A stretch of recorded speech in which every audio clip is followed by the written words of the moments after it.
Hello friends, welcome to Python programming tutorials. In this class we are going to discuss about exceptions in Python. That means how to handle the exceptions in Python. So before going to exceptions, we can discuss 2 points. So one is what is error. Another one is what is runtime errors. Okay. So what is error means? In Python we have many types of errors. So one is lexical errors.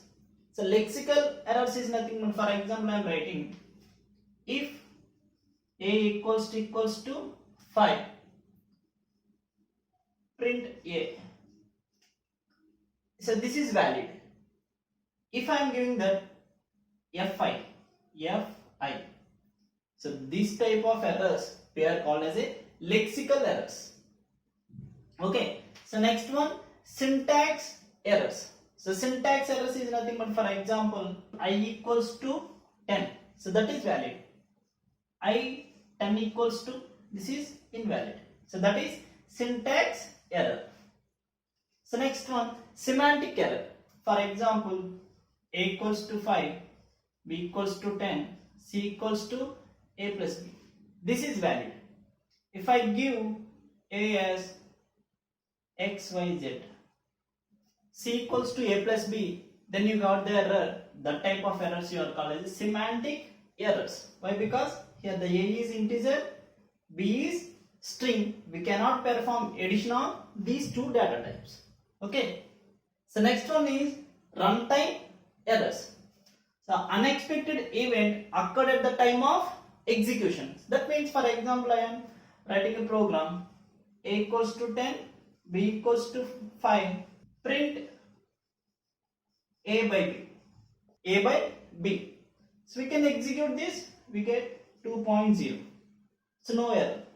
That means if I give b equals to 0, then 10 by 0, then we get this runtime error. Unexpected event occurred at the time of execution. That means the user giving improper input from the keyboard or improper input to the variable b in this case. Okay, so these type of errors we are called as a runtime errors. Okay, so what is the exception means? Exceptions are raised when the program syntactically correct but the code result is an error. That means sometimes the code results errors. Those errors we are called as a runtime errors. Runtime errors we are called as a exception. That means what is the exception handling means? By using this exception handling mechanism, we can handle some of the runtime errors. So why I am saying sometimes means there is insufficient memory.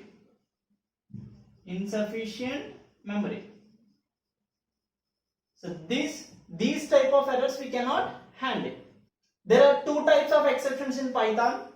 One is predefined, another one is user defined. So predefined exception means in Python already they are defined some exceptions. So those exceptions we are called as a predefined exception. You can handle those exceptions at the time of execution. Okay. In predefined exceptions there is a class exception. So this is the class name. This exception is the base class for all the exceptions in the Python. So for example, zero division error, Z, D, E are capitals. Okay. Now, so this is the class. What is the base class to the zero division error means? The base class is exception. Same like the index error, floating point error. So these are predefined exceptions in Python. There are many predefined exceptions available in Python. So these are just examples. So zero division error, index error, floating point error. So coming to user defined exception. User can define some exceptions. For example, you withdraw some amount from the bank. So for example, amount is 1000, but you are trying to withdraw 2000.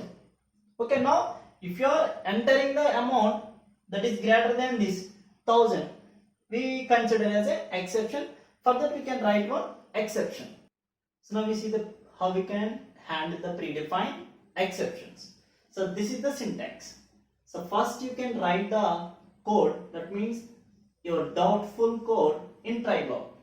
Okay, that means as a programmer you are expecting the errors, means that code you can write in try block. That means you are trying to find the runtime error. If you got any error, then this block will be handled. So that block we are called as a accept. So accept exception name. So this is the else block. If you don't get any error in try block, then this else block will be executed. And the finally block is executed. Either you get the error or you don't get the error. In both the cases, you are going to execute this finally statement. Now we can see the different examples on try block. So this is the try block. A equals to 100, B equals to 0, F equals to A by B. So we get the 0 division exception. Okay, so that means now this is passed to this block. Except 0 division exception as E, print E. That means it prints division by 0. Okay, so division by 0. And I don't know the exception type. At that time we are going to use except, that's it. So A equals to 100, B equals to 0, F equals to A by B, you get some exception. Simply this except block accept this exception and it prints exception in try. You can write anything here. Okay. Another example, here it prints program start. It prints program start.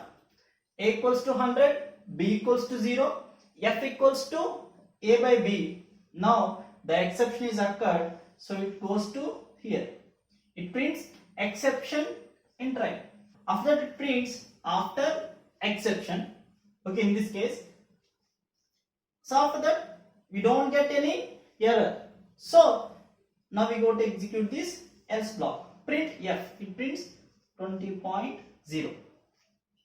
Okay. So after that finally block. So finally block means either you get or don't get the error. We execute this. So program end. That means in this case this statement, this one, 20.0, program end. These four are the output. Now you can see how you can raise the exception.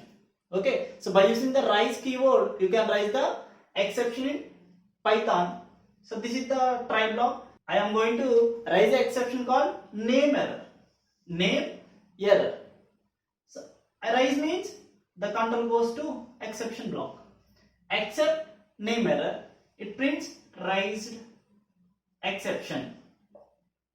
Raised exception.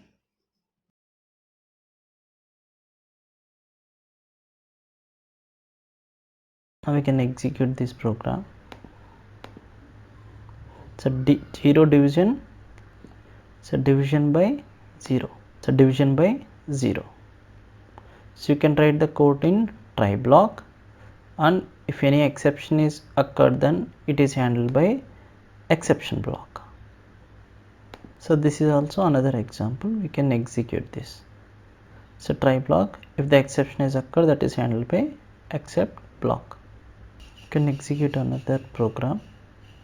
So program start, A equals to 10, B equals to 0, F equals to A by B. That means here we get the exception. Then it is the cursor goes to here, exception in try, and it is finally block. Always execute the, if you are getting the exception or not, we are going to execute the finally block. Now execute another one. So by using else, if you are not getting any error, then we are going to execute this else block. Here we don't get any exception, so we are going to execute this else block. We print the F value. Okay, program start, hi. After that we go to print 20.0 and program end. So another example to raise the exception. So using the raise keyword and give the error name. Now it prints raised exception.